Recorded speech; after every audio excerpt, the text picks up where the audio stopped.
estar aqui, podendo falar em nome do time de fertilidade da OIA.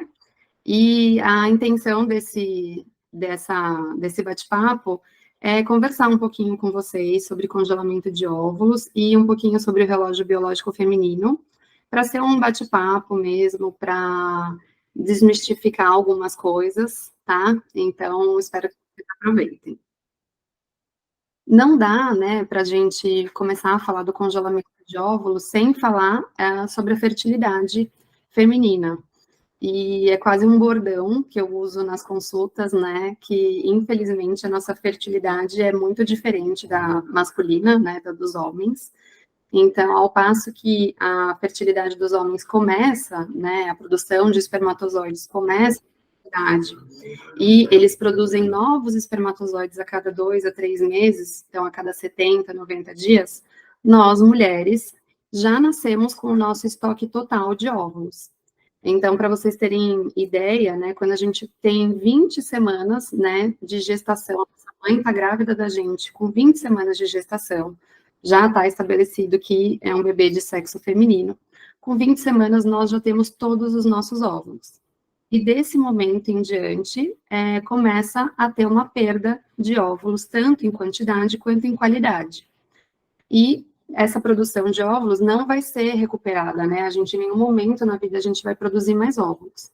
Então, como vocês podem ver no gráfico, né, esse impacto da fertilidade com a idade, após os 35 anos, a gente vai perdendo esses óvulos, e após os 35 anos, a gente vê uma queda muito abrupta, né, mais acentuada dessa quantidade de óvulos, e acompanhando essa quantidade, a qualidade também.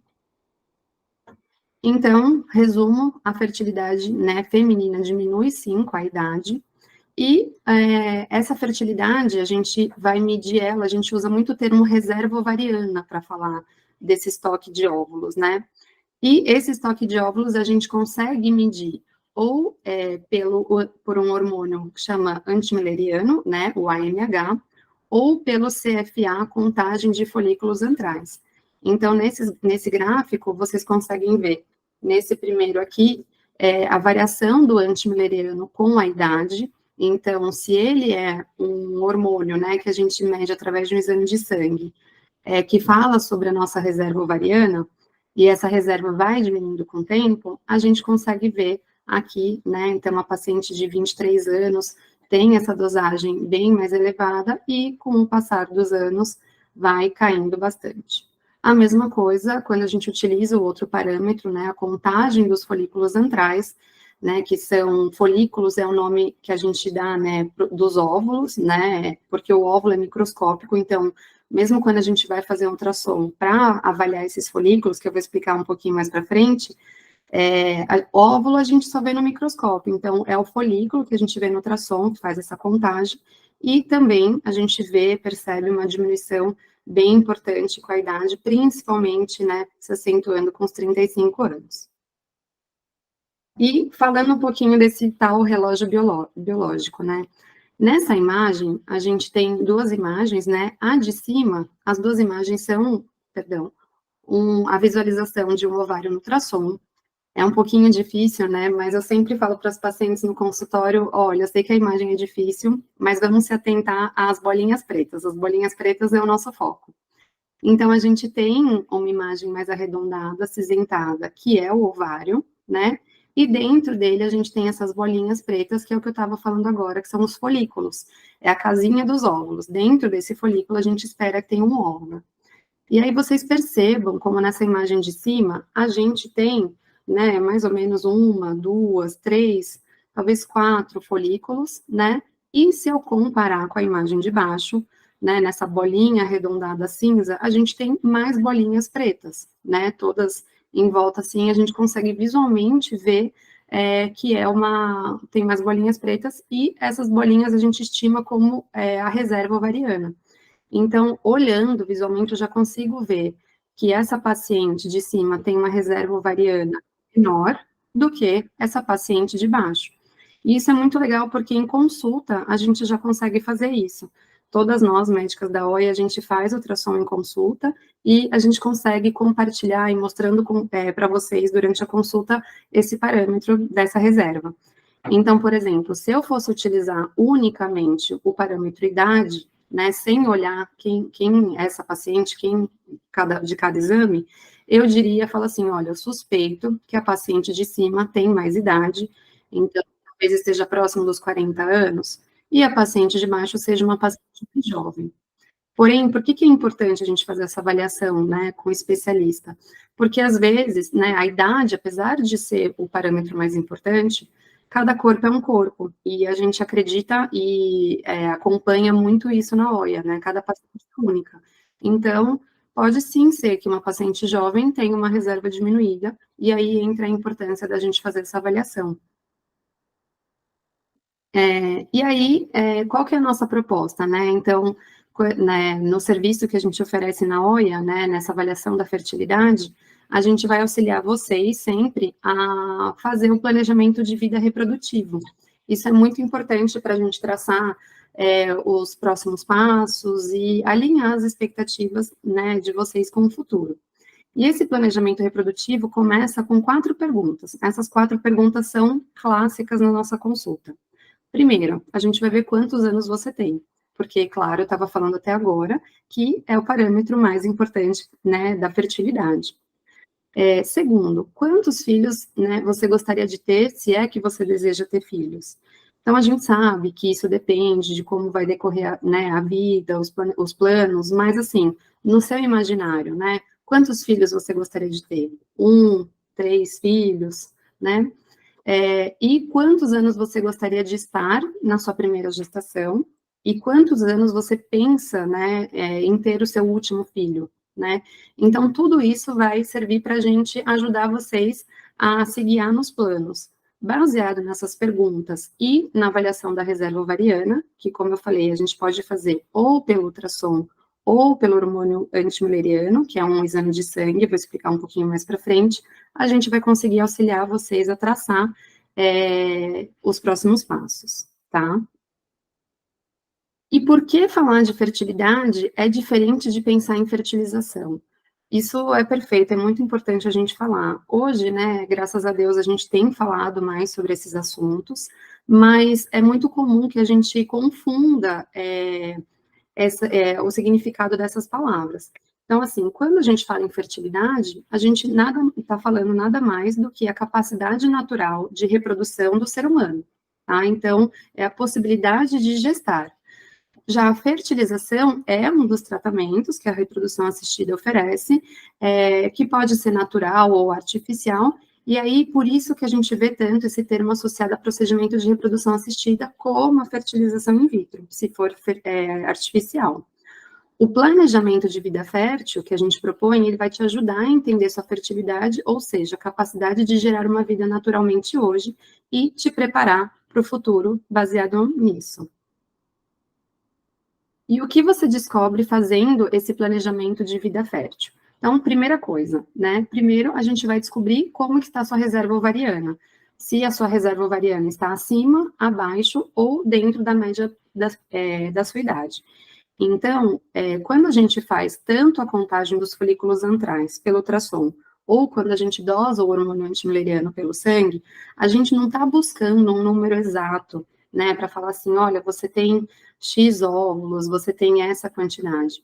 A gente quer, baseado nesse resultado e na sua idade, no seu estilo de vida e no seu histórico médico, entender como é que está a sua reserva e como que vai ser, se o seu planejamento futuro vai ter alguma dificuldade, se a gente tem que tomar uma conduta mais urgente, ou se dá para a gente ir acompanhando. Então, o primeiro ponto é entender como está a sua reserva hoje.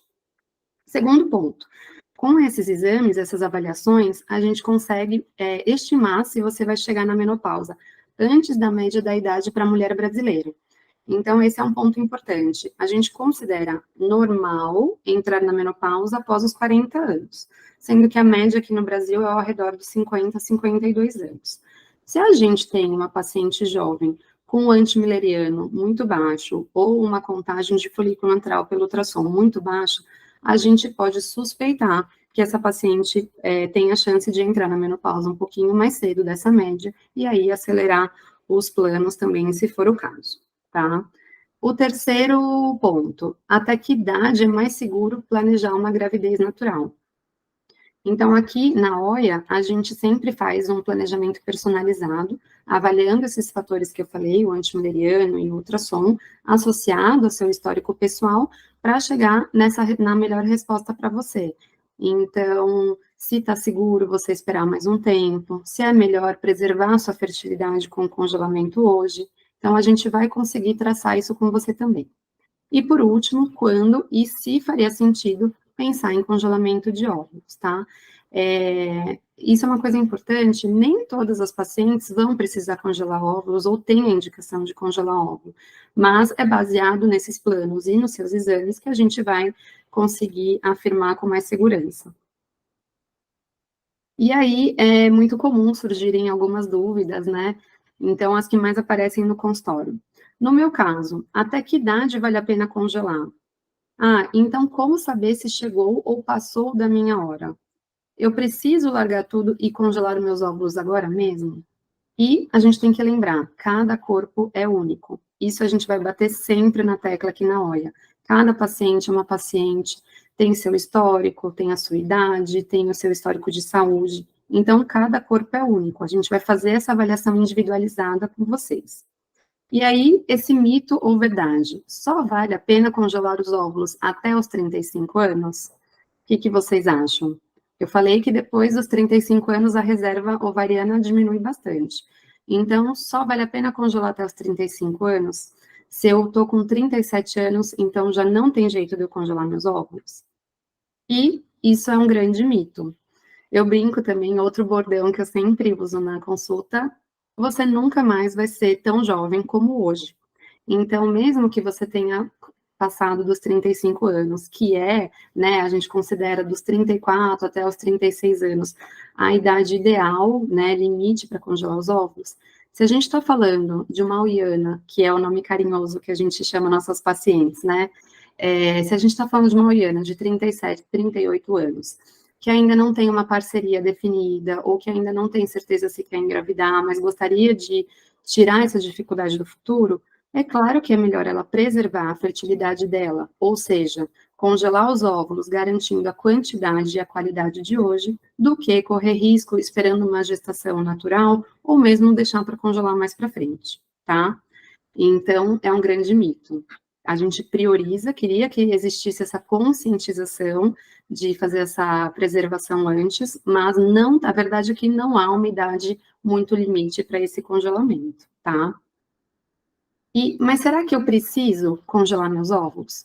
Então, a gente tem 3 situações clássicas que a gente considera fortemente essa preservação, e a primeira delas é quando a paciente, a Uiana, se sente que está correndo contra o tempo. Então, é muito clássico isso, né? Hoje, com as redes sociais, a gente tem mais disseminação de informação na internet, as pacientes todas chegam no consultório falando, mas eu já passei dos 30, estou perto dos 35, né? Naquela angústia de não tenho filho, ainda não estou com uma parceria definida. Então, bate um relógio biológico, né? E a gente sabe disso. Então, se você está, a paciente passou dos 30 anos e está sentindo essa pressão, é um bom momento para avaliar a fertilidade e pensar, será que não vale a pena fazer o congelamento dos óvulos? E usando um pouquinho de dados estatísticos, né? Aos 30 anos, que é uma idade ótima, a Uiana está super jovem, a gente tem já aos 30 anos uma média de 18 a 20% de chance de gravidez natural.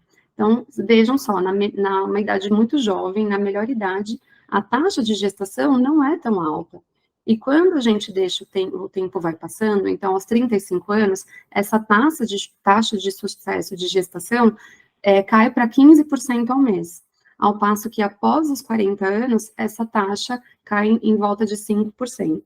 Então, se precisa de uma programação, está sentindo esse relógio biológico bater, e não tem muita previsão dos próximos passos, vale a pena, sim, pensar no congelamento de óvulos, tá? O segundo caso, se eu ainda não tenho certeza se quero ter filhos. Então, a gente vê oianas que têm muito desejo de engravidar, têm essa consciência de que querem ser mães no futuro, mas hoje, graças à nossa autonomia, a gente tem mais liberdade, autonomia de escolha, a gente pode priorizar coisas como carreira, trabalho, ter mais suporte financeiro, viajar, e muitas vezes os filhos ficam para segundo plano. E às vezes a gente nem tem a certeza se a gente quer mesmo gestar. Nesse sentido, uma vez que a nossa fertilidade é finita, ou seja, nossos óvulos acabam e nossa taxa de gestação, de possibilidade de engravidar diminui, se a gente não tem certeza, mas resta aquela dúvida se vai querer engravidar ou não, também é um segundo caso muito legal para considerar o congelamento de óvulos. E, em terceiro lugar, uma indicação clássica também é se você já passou pela nossa avaliação da reserva ovariana, descobriu que tem uma reserva ovariana diminuída, ou até mesmo se você tem algum problema médico que possa cursar com uma diminuição da reserva, do estoque de óvulos, ou até uma indicação médica, né? Então, a paciente que tem a reserva ovariana é melhor garantir agora do que esperar essa reserva diminuir com o tempo, e a gente tem indicações médicas, por exemplo, algumas síndromes genéticas como síndrome de Turner, síndrome do X frágil, são síndromes genéticas que cursam com a diminuição mais rápida desse estoque de óvulos, e até mesmo aquelas pacientes que descobriram algum câncer de mama, algum outro tipo de câncer, vão ter que passar por um procedimento de quimioterapia, de radioterapia, elas também têm indicação de fazer essa preservação da fertilidade antes de fazer o tratamento. E partindo para o congelamento de óvulos, como que é essa preparação, né? Então, o primeiro passo é fazer uma preparação que envolve a consulta inicial e a realização de exames. Nessa consulta, a gente vai explicar todo o passo a passo, como que é todo o protocolo, como é feito, o tempo, tá? E a gente vai solicitar exames básicos para a gente poder fazer o tratamento em segurança. Esses exames, a maioria são de sangue, principalmente as sorologias, né? Então, exames de hepatite B, hepatite C, sífilis, para garantir que a gente não tenha nenhuma infecção, porque isso é uma solicitação da Anvisa, tá? E exames básicos também, só para checar como que está a saúde, então, Papa Nicolau, ultrassom de mamas, outros exames hormonais, só para a gente garantir que está tudo em dia.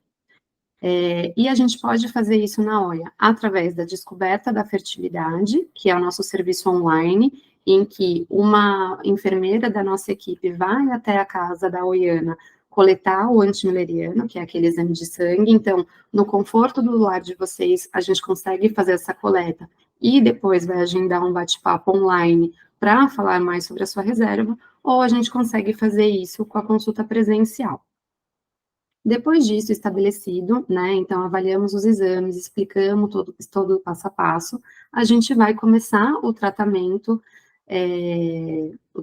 do congelamento, e a primeira etapa é a estimulação ovariana. Eu vou explicar um pouquinho mais para frente, vai ter uma parte que vai ficar um pouco mais visual, mas essa estimulação ovariana nada mais é do que a gente entrar com algumas medicações que são hormônios para fazer crescer os óvulos existentes no ovário, tá? E lembrem-se que eu falei lá no comecinho que a gente já nasce com todos os nossos óvulos, certo? E cada mês o nosso ovário, ele recebe uma mensagem do cérebro, né, um hormônio, para recrutar, para pegar alguns desses óvulos, para eles crescerem de forma que um ovule. E aí, se a gente estimular com uma medicação, um hormônio externo, a gente consegue, né, tenta garantir um maior número de óvulos, inclusive os óvulos que o corpo jogaria fora. Porque a verdade é essa, a gente recruta um número grande de óvulos todo mês, mas o corpo vai decidir qual óvulo é melhor, né? Quando a gente não está fazendo estímulo, o corpo seleciona um maior para ovular e joga todos os outros fora. Então, nesse processo, usando a medicação, a gente consegue garantir um maior número de óvulos para aquele mês. E aproveitando que eu falei isso, essa fala é muito importante para a gente já quebrar dois mitos. O primeiro mito, né, que quando a gente congela óvulo, a gente corre o risco de entrar na menopausa antes. Isso não tem fundamento, porque eu estou aproveitando que o corpo já ia jogar fora aquele mês, ia descartar. E segundo, que eu falei, a gente vai usar hormônio para crescer esses ovos, mas esses hormônios são os mesmos do nosso corpo, tá? Então, são hormônios muito semelhantes a esse que o cérebro faz para estimular. Então, não é um hormônio desconhecido, não é uma dose absurda, não causa mal, tá bom? Então, a gente vai fazer a estimulação ovariana. E outra coisa importante dizer, que também tem muito medo, é: ah, mas Gabi, ouvi dizer que essas medicações são injeções. São injeções, mas não sei se vocês já viram, a agulha é uma agulha bem fininha, bem pequenininha, parece aquela agulha de insulina, quem já teve a oportunidade de ver, e a gente ensina o passo a passo de toda a aplicação, e é tão fácil que essa aplicação a gente faz em casa, vocês fazem em casa mesmo, tá? E a gente vai seguindo, com o passar desses dias de medicação, a gente vai fazendo a monitorização com ultrassom. E isso que eu falei de fazer em casa é legal destacar também, porque às vezes um empecilho, um impeditivo de fazer o tratamento é achar que todo mundo vai ficar sabendo, que tem que levar medicação para lá e para cá, que vai ter que contar no trabalho. E não, a gente faz no conforto do nosso lar, é bem tranquilo. E a última parte final é a coleta dos óvulos mesmo. Essa coleta a gente vai fazer através de um procedimento que a gente chama de punção ovariana, tá? Então, a gente vai estar no ambiente cirúrgico, controlado, sempre vinculado a um laboratório parceiro de nossa confiança, e para não ser um procedimento indolor, porque a gente faz uma sedação leve, então uma anestesia, pega um acesso no braço, faz uma sedação leve, e a gente, nós mesmos, as médicas que atenderam vocês, que vão coletar os seus óvulos. Então, tá bom, entendi como faz, como é o procedimento, eu vou congelar. E agora? Então, durante o tratamento, a gente vai fazer a preparação para o ciclo, e essa preparação a gente também faz de forma individualizada, então, depois de ver os exames, a gente vai ver se tem, qual é a melhor medicação para você, se tem alguma vitamina que seria interessante vocês suplementarem antes do tratamento, como é que estão os exames, se tem algo que a gente precisa alinhar, então, vocês vão passar por essa preparação. Segundo, a estimulação ovariana, com os hormônios que eu estava falando, a coleta dos óvulos e, em seguida, nesse mesmo dia que a gente faz a retirada dos óvulos, esses óvulos já vão para congelamento. O nome técnico, né, desse congelamento é a criopreservação dos óvulos ou a vitrificação dos óvulos, tá? Que é quando a gente submete esses óvulos a uma temperatura de menos 197 graus no nitrogênio líquido. E aí, outro mito. É verdade que quase não há contraindicações para o congelamento de óvulos? É verdade que o procedimento pode ser feito em 2 semanas? O que vocês acham? E é verdade para os dois. Então, de fato, quase não há contraindicações para o congelamento de óvulos, tá? Ele é seguro para a maioria das pessoas. Existem algumas situações que a gente vai querer alinhar melhor a saúde, então, uma pressão descontrolada, algum exame muito descontrolado, mas, assim, na maior parte dos casos, não há contraindicação para o congelamento de óvulos. São coisas que a gente alinha para escolher o melhor momento, tá? E é verdade que o procedimento pode ser feito em até 2 semanas. Para vocês terem ideia, a fase da estimulação da medicação é a mais demorada, mas ela dura em torno de 10 a 15 dias, sendo que, na maioria das vezes, a fase de medicação vai em torno de 9 a 12 dias somente, tá? E quando chega na coleta de óvulos, né, muita gente imagina que é uma grande cirurgia, é um procedimento super simples, que demora em média 20 a 30 minutos, e de lá, da coleta, vocês já vão para casa. E quanto tempo dura esse processo? Então, eu falei que ia ter uma parte mais visual para vocês entenderem. Então, aqui a gente tem uma cronologia, tudo começa, né, no período menstrual. Então, normalmente, no primeiro dia da menstruação, vocês avisam a gente, e a gente vai combinar com vocês uma data, normalmente entre o primeiro e o quarto dia da menstruação, para vocês irem lá na nossa clínica fazer um ultrassom inicial. Esse ultrassom é importante só para a gente ver se a quantidade de folículos, né, das bolinhas pretas, tá ideal, é um bom mês para a gente fazer o tratamento, e se não tem nada que possa atrapalhar, um cistinho, alguma coisa do tipo. Então, essa é muito importante. E por que, né, muitas pacientes perguntam, mas por que essa fase menstrual? A gente aproveita essa fase que é quando os hormônios do corpo estão bem baixinhos, então os folículos estão bem pequenininhos, e se eu entrar com uma medicação externa, com os hormônios externos, eu consigo talvez silenciar esses do corpo e eu conduzir o crescimento desses óvulos. Então é por isso que a gente aproveita essa fase. Aí a gente faz ultrassom inicial, estando tudo ok, a gente vai começar essa etapa de medicação, da estimulação ovariana, que, como eu contei para vocês, vai mais ou menos entre 9, 10, 12 dias. E ao longo desses 9, 10, 12 dias, a gente vai combinar alguns ultrassons controle. Esses ultrassons são para a gente acompanhar o crescimento dos óvulos. Então, a gente faz um primeiro ultrassom, o próximo ultrassom é só uma semana depois, e nessa segunda semana de acompanhamento, talvez a gente tenha que se ver um pouquinho mais frequente, a cada 2 dias, mas em média são 3, 4 ultrassons no processo inteiro, de modo que não precisa atrapalhar a rotina de vocês, essa avaliação, esse ultrassom é super rápido, no máximo 30 minutinhos, só para a gente acompanhar o crescimento.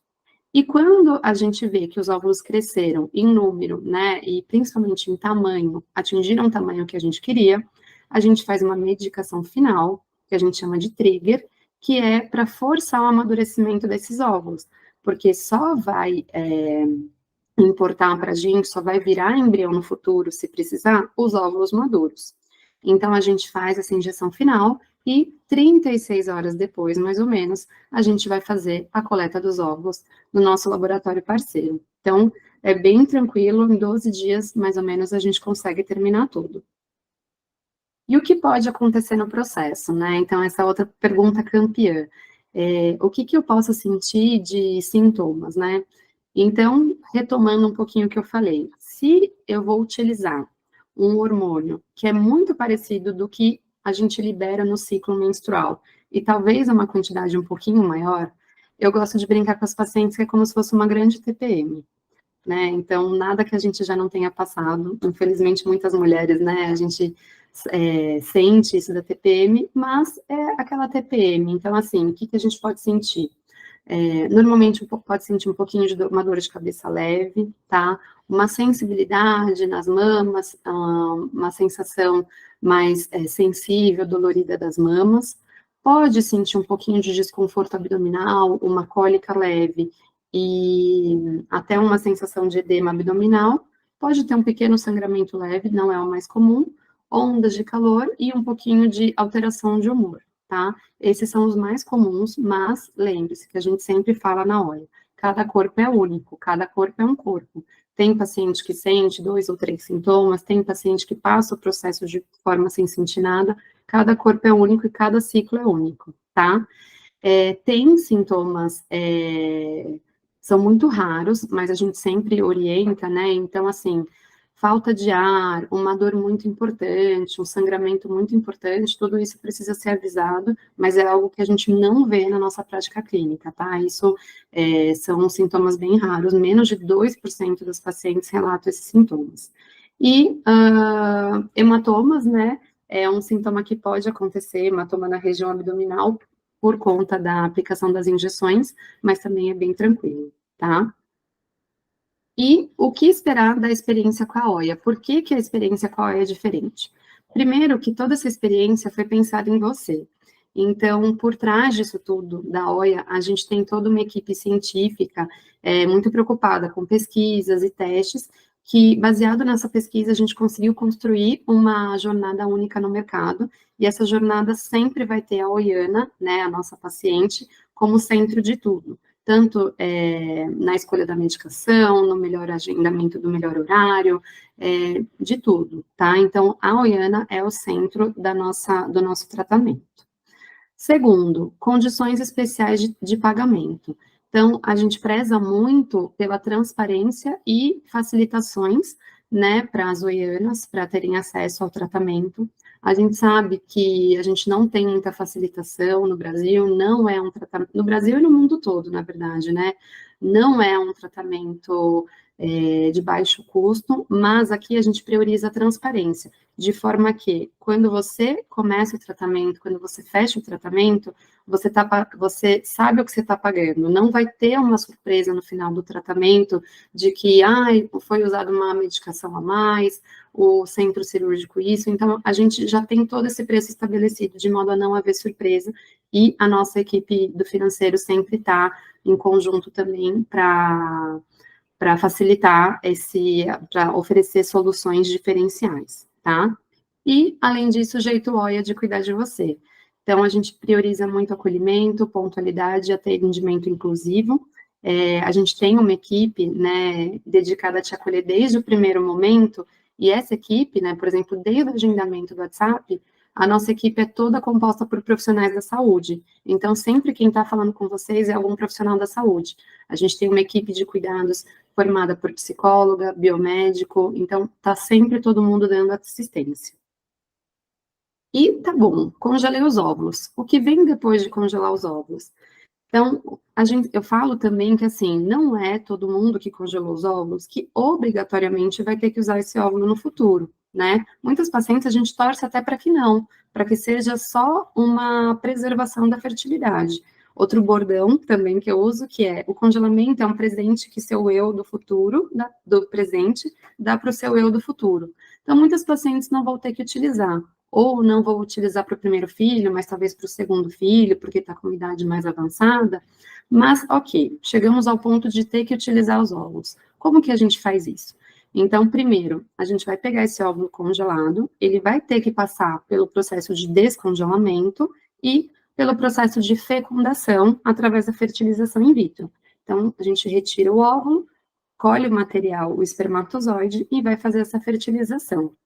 É importante a gente dizer aqui que esse espermatozoide, ele pode ser de um doador conhecido, então de um parceiro masculino, ou ele pode vir de um doador desconhecido através do banco de sêmen.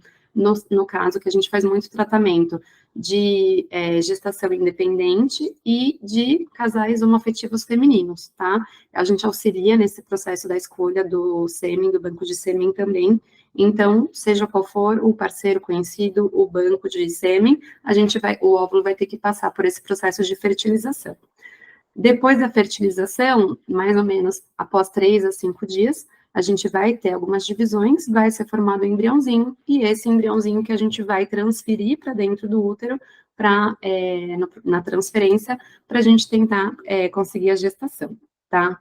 E eu tinha falado no slide anterior que o processo do congelamento de óvulos, né, é R$ 23.500. Para essa paciente que já tem o óvulo congelado, que quer finalizar a etapa da fertilização e transferência, o tratamento é 16 mil, tá? E outra dúvida também que aparece bastante: quais as chances de engravidar com os óvulos congelados? Então, isso é muito legal da gente falar, porque será, né? Mas eu congelei meus óvulos com 32 anos e vou utilizar agora com 40 anos. Qual que é a minha taxa de sucesso, né, de gestação? E a gente sempre fala que o útero não envelhece. Então, o problema não é o útero, a gente consegue preparar o útero para receber esse embriãozinho. Então, o legal é, se você, mesmo com 40 anos hoje, vai utilizar um óvulo de 32, as suas taxas de sucesso de gestação são equivalentes aos seus 32 anos, porque o problema, né, a qualidade mora no óvulo. Então, por isso que é outro ponto importante de pensar no congelamento. De forma geral, a gente fala que a chance de engravidar usando esses óvulos congelados varia de 30% a 60%. 2 destaques aqui. Um deles, né, claro, quanto antes a gente congelar, mais a gente se aproxima desses 60% de taxa de gestação, quanto mais tarde a gente vai estar mais perto desses 30% da taxa de gestação. E outro ponto importante que eu queria falar... Opa! Eu achei que tinha caído aqui. Fala assim: poxa, Gabi, mas 30% a 60%, né? Achei que fosse um número mais alto de taxa de sucesso. Lembra que no começo da aula eu falei que uma paciente de 30 anos ela tem mais ou menos 20% a 30% de chance de engravidar, né, naturalmente por mês. Então, você vê que uma paciente jovem, naturalmente, não tem uma taxa tão alta. Aqui, a gente está conseguindo taxas muito altas, porque a gente já facilitou todo o processo no laboratório. Então, coletou o óvulo, pegou o espermatozoide, fertilizou, a gente ultrapassou um pouquinho desse processo que deveria acontecer naturalmente, e a taxa é alta, sim. Considerando esses parâmetros todos, a taxa é muito boa, tá? Infelizmente, e é um ponto que a gente espera que os nossos estudos e as nossas pesquisas evoluam, da gente conseguir subir ainda mais essa taxa de sucesso. Isso é muito importante para a gente. E considerações finais. Tudo isso para dizer que o conhecimento é a chave para as boas escolhas. Então, conhecer o funcionamento do corpo, as possibilidades, essa possibilidade do congelamento, dá ainda mais autonomia, que é o que a gente acredita, para a mulher decidir a sua hora de gestar, o seu desejo, ser protagonista da sua história mesmo. Então, não é que toda paciente vai precisar congelar, não é uma obrigatoriedade. Mas sabendo dessa possibilidade, talvez você consiga alinhar melhor os seus planos, alinhar melhor suas expectativas. Conhecimento, uma mulher com conhecimento é tudo para a gente. Devemos fazer um plano de vida reprodutivo, então acreditamos que todas as pacientes, todas as oianas, todas as mulheres devem fazer um planejamento reprodutivo, tá? Para justamente alinhar essas expectativas. Como eu disse, nem todas as mulheres precisam congelar óvulos, a gente tem muitas opções, e por quê? Porque você é dona da sua história. Então, não tem obrigatoriedade nenhuma. Na avaliação médica, se a gente detectar algum ponto importante, a gente vai passar esse ponto para você, olha, a reserva está assim, talvez seja melhor seguir esse caminho, ou a reserva está muito tranquila, a gente pode acompanhar, mas o importante é que a decisão final é sua, porque você é dona da sua própria história. Você é protagonista dessa sua história. A gente tem a nossa equipe de cuidados, que está disponível no WhatsApp para ajudar vocês, e essa equipe que eu falei, que ela é multidisciplinar, composta sempre por profissionais da saúde, psicólogos, biomédicos, enfermeiras, sempre dedicadas a oferecer a melhor jornada para as nossas oianas. Alguma dúvida, gente? Falei bastante. Perfeito, doutora Gabi. Boa noite, gente. Meu nome é Glau, faço parte do time de marketing da OIA e eu vou mediar hoje as perguntas que vocês enviaram pelo link que a gente compartilhou aí no chat com vocês, no slide. Porém, eu deixo o convite, se caso alguém quiser participar online aqui com a gente mesmo, ao vivo, é só levantar a mãozinha que fica no ícone aí debaixo da tela de vocês, uma mãozinha levantada, que a gente libera a participação de vocês aqui e vocês podem fazer a pergunta para a doutora direto, tá? Então, fiquem à vontade. Eu vou começar pela pergunta do slide, mas podem participar, podem levantar a mão na hora que vocês se sentirem à vontade. Doutor, temos algumas perguntas bem interessantes. E eu vou começar por uma que você já até passou por ela durante a apresentação, mas acho legal reforçar, porque de repente até a pessoa mesmo entrou depois que você já tinha passado pelo slide, então é bom trazer essa informação, mesmo que resumida de novo. Alguém perguntou, quanto tempo leva todo o processo de congelamento? Então, se você puder dar uma repassada rapidinho para a gente nessa informação. Claro, perfeito. Então, todo o processo, né, desde começar a fazer o primeiro ultrassom inicial, fazer as medicações até a coleta dos óvulos, demora em média uns 14 dias, né, então, no máximo. Tem pacientes, né, oianas, que vão finalizar esse processo em 10 dias, a média, mais ou menos, total, 12 dias, no máximo 14 dias. É um processo bem mais rápido do que a gente imagina. Direto eu converso com as oianas e falo, nossa, eu estava querendo agendar, coincidir com as minhas férias, achei que ia ter que ficar vindo aqui um mês, e não tem nada disso, é um procedimento muito mais rápido. 12 dias, em média, a gente finaliza tudo. E pode viver a vida normal, né, doutora? Absolutamente normal, isso é muito legal de falar. Então, como eu disse, um ponto legal, a gente faz todas as medicações em casa, então as injeções, ninguém precisa ficar sabendo, não é algo que a gente precisa abrir para quem não se sente confortável. mesmo dessa parte do acompanhamento médico, ultrassom, a gente precisa fazer em média uns 3 ultrassons nesse processo todo. Então, ultrassom inicial e mais uns 2 ou 3 até finalizar, sendo ultrassons rápidos, que a gente consegue não atrapalhar a rotina de vocês. E de hábitos, de estilo de vida, tudo normal. Então, as pacientes continuam trabalhando normalmente, pode fazer atividade física leve normalmente, tá? A única coisa que a gente pede é cuidado, né? Usar preservativo nas relações, a gente está usando medicações, atividades mais leves, evitar a bebida alcoólica, mas a vida, dia a dia, andar, passear, absolutamente normal. Perfeito, doutora, muito obrigada. A próxima pergunta é se a gente só realiza esse processo em São Paulo, capital. Não, perfeito, boa pergunta. Então, a gente está situada, né, em São Paulo, a nossa clínica está situada no Itaim, mas a gente consegue atender Uianas do Brasil todo e do mundo todo, né? Então, a gente fazendo esse primeiro atendimento online, a gente consegue passar muito desse passo a passo, exames, tratamento, tem algumas situações, às vezes a gente alinha com a paciente, olha, então, vamos fazer todo o preparativo à distância. Na hora de começar o tratamento, você vem e passa esses dias aqui em São Paulo. Ou então, a gente também faz essa facilitação. Poxa, Gabi, não consigo, preciso fazer aqui na minha cidade, no meu estado mesmo. A gente faz o envio das medicações também, faz essa facilitação, e ela vem para coletar os óvulos com a médica dela, né, com quem ela vinculou. E, em último caso, se a paciente não conseguir, a gente tem algumas clínicas parceiras em outros locais, mas é bem tranquilo tem muita paciente que faz esse comecinho à distância e termina, vem para coleta. Acaba batendo a agenda, né? Vou dar um pulo em São Paulo, deixa eu aproveitar e marcar com a OIA. Exatamente, a gente consegue conciliar, porque é rápida a coleta, então a Sim, gente bem consegue rapidinho. alinhar. É o tempo de uma conexão. Exatamente, exatamente. Muito bom, doutora. Uma outra pergunta muito legal aqui, que é sobre SOP. Pacientes com SOP podem encontrar alguma dificuldade no processo? Perfeito, boa pergunta.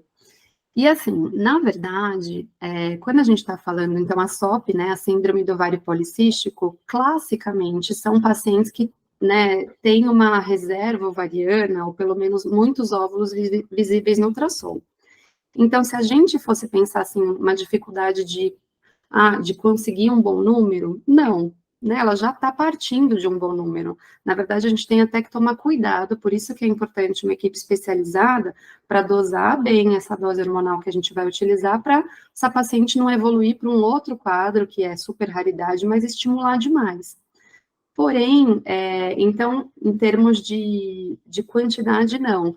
De qualidade, a gente sempre preza, então, essa avaliação inicial também é importante, porque a gente quer essa paciente, né, que ela não tenha a síndrome do ovário policístico, pode cursar com outras alterações metabólicas, do açúcar, então a gente costuma deixar tudo alinhadinho antes de partir para esse tratamento, para justamente ela não ter nenhuma repercussão na qualidade, na quantidade dos óvulos.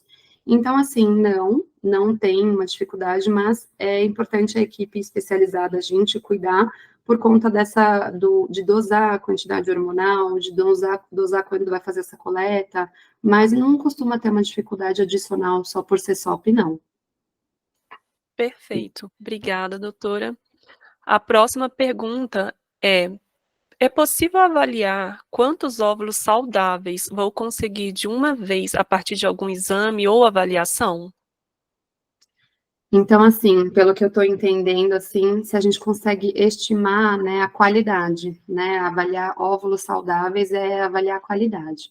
E, né, por um exame, infelizmente, a gente ainda não consegue, né, então, o óvulo é uma célula única, então a gente ainda não tem a técnica, assim, de fazer uma biópsia para ver se esse óvulo é saudável, porque na biópsia a gente tiraria uma célula para avaliar, e o óvulo já é uma célula.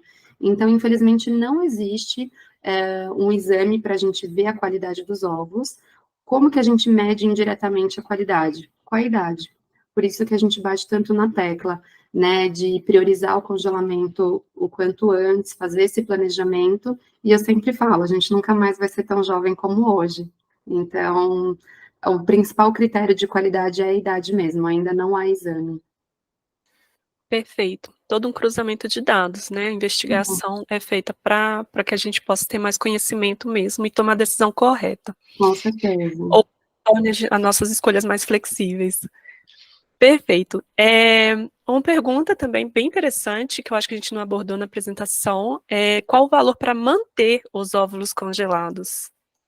Muito bom. Outra pergunta também que eu não sei onde que aconteceu um cruzamento de informações e direto eu chegam oianas, né, no consultório assim, meu Deus, mas então eu vou pagar 20 mil reais todo ano, né, para fazer o congelamento e para manter o congelamento? E não, gente. Então, o custo, né, inicial do congelamento ele é mais elevado em todos os lugares do mundo, porque as medicações são caras, né? Então, são hormônios com uma isolados com uma técnica avançada, o centro cirúrgico tem o seu custo, o laboratório de embriologia tem o seu custo, então, o tratamento a gente paga aquela vez só.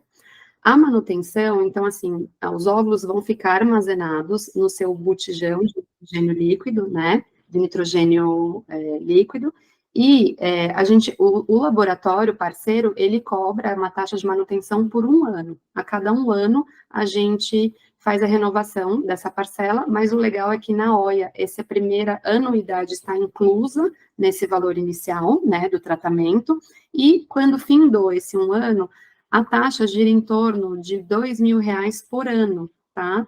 E o laboratório faz essa cobrança ou semestralmente ou anualmente. Então, não tem que pagar todo mês, paga por semestre ou anual, e é um custo bem inferior. O custo é da manutenção do laboratório, principalmente do nitrogênio líquido, que é outra coisa que é cara, tá? Mas é bem inferior. Então, R$ 2.000 por ano de manutenção. E na OIA, você só vai pagar depois de um ano. Informação muito importante, muito legal. Então, Bom, gente, estamos chegando no final, tem mais duas perguntinhas aqui no slide, então se alguém ainda tiver alguma dúvida, quiser mandar no slide ou levantar a mãozinha para participar online aqui com a gente, pode ficar à vontade, e a gente libera aqui a participação para vocês. A próxima pergunta, então, é: o plano de vida reprodutivo fica registrado de alguma forma, como um material que eu vou receber com os resultados e possíveis datas para ter filhos ou congelar os óvulos? com Tipo, certeza. planeja um calendário. Sim, com certeza. Então, passando nessa avaliação com a gente fica muito preocupado em fazer esse relatório final da consulta, que é um documento feito e pensado para vocês. Então, baseado no que a gente conversou, no que a gente discutiu, que planejamos, né, vendo os exames das oianas, a gente manda um resuminho, orientando, olha, sua reserva está tudo bem, vamos acompanhar em 1, 2 anos, ou olha, a reserva, né, está um pouco abaixo para o esperado, então melhor a gente tomar uma conduta mais ativa. Se você tem uma parceria definida, será que vale a pena pensar em engravidar? Ou se não tem, será que não faz sentido a gente congelar os óvulos? Então, vocês recebem todo esse detalhamento, falando, olha, vamos reavaliar em um ano, isso a gente, até os X idade parece tranquilo de você aguardar ou não, a gente faz toda essa avaliação com vocês e manda por escrito, com certeza. Que legal, muito bom. A Carla solicitou a participação aqui ao vivo com a gente. Eu vou liberar então sua participação, Carla, só um minutinho. Já vai aparecer aqui. Pode ficar à vontade para fazer sua pergunta. Obrigada e boa noite. Boa noite. Então, Doutora, eu sempre fico te perguntando e eu esqueci a resposta. Tem como a gente saber se dá para, no congelamento, ter gêmeos? perfeito. Então, esse é um passinho adiante, então, mas é muito vinculado, né? Então, vamos supor, a paciente fez o tratamento de congelamento de óvulos, né? Lá para frente, ela optou, vai utilizar esses óvulos e vai formar o embriãozinho. A gente vai fertilizar com o sêmen e a gente formou o embrião. Então, normalmente, né, o consenso baseado em algumas idades, permite que a gente transfira, né, quando a paciente quer engravidar, ou até dois embriões ou 3 embriões. Então, mas normalmente a gente sempre opta e prefere por transferir um embriãozinho para a paciente engravidar de um bebê só, porque é o mais seguro. Porque o nosso objetivo não é ter uma gravidez positiva, é ter um filho vivo em casa, então um bebê saudável que passou uma gestação bem tranquila. Então a gente sempre prioriza transferir um por vez. Nesses casos a gente vê muito, né? Quem fez congelamento, fertilização, teve gêmeos. Normalmente, a maior parte dos casos são pacientes que quiseram transferir 2 e por isso aumenta a chance de ter gêmeos. Mas existe, assim, mais ou menos 10, 13% dos casos que, mesmo transferindo um, o embriãozinho se dividiu em 2. Não é algo, não dá para saber. Normalmente, quando tem gêmeos, então é uma escolha da paciente transferir mais de um. Esse risco existe, mas a gente não consegue estimar em todas as pacientes, tá? Tá bom, obrigada. Nada, obrigada pela pergunta, pela participação. Perfeito, Carla, muito obrigada. Qualquer outra dúvida, pode voltar a levantar a mão que a gente libera aqui, tá? Bom, estou indo então para a última pergunta, doutora. Mulheres acima de 40 anos, qual a taxa de sucesso de obter uma boa qualidade de óvulos e, posteriormente, fertilização? Perfeito, boa pergunta. Então, utilizando óvulos próprios, né, então, seguindo aquela tabelinha que eu falei bem no começo, utilizando óvulos próprios, pelo fato da gente ter os nossos óvulos desde que nasceu, né, e perdendo quantidade, principalmente qualidade, como passou bastante da idade, né, dos 35 anos, que é esse momento que a gente tem uma queda da reserva, a gente está falando uma taxa de sucesso de mais ou menos de 10% de sucesso, tá? Então, 5 a 10%. Mas, de novo, é individual, cada paciente é única, a gente tem que ver seu histórico de saúde, seus hábitos. Tem pacientes que nos surpreendem com reservas aumentadas e boa qualidade, mas a gente sabe que já muda um pouquinho, tá? Então, a gente está falando de uma taxa aí de sucesso de gestação com óvulos próprios menor de 10%. Perfeito, doutora, muito obrigada. Imagina. E pintou aqui uma última perguntinha. Até os 30 anos, os óvulos têm uma boa qualidade para realizar o congelamento? Até os 30? Isso, Com certeza, a melhor idade. melhor época. Meu sonho é que as pacientes chegassem pensando nisso. Eu acho que a gente está super nesse caminho, né, de conscientizar, de ter oianas incríveis preocupadas com essa questão da autonomia, do conhecimento, do próprio corpo. Então, a gente está chegando lá e é a melhor idade, gente, sem dúvida, a melhor idade. É como você diz aquela frase, né? Você nunca vai ser tão jovem quanto você é hoje. Nunca mais, nunca mais. Então, Então aproveitemos. exato, jovem e a quantidade, né? Maravilhosa. Gente, muito obrigada a toda a equipe da OIA, do marketing. Meninas, vocês são incríveis. Obrigada por tudo, por essa identidade maravilhosa. E obrigada por quem participou. Estou à disposição de vocês sempre para dúvidas. Estou por aqui, contem comigo.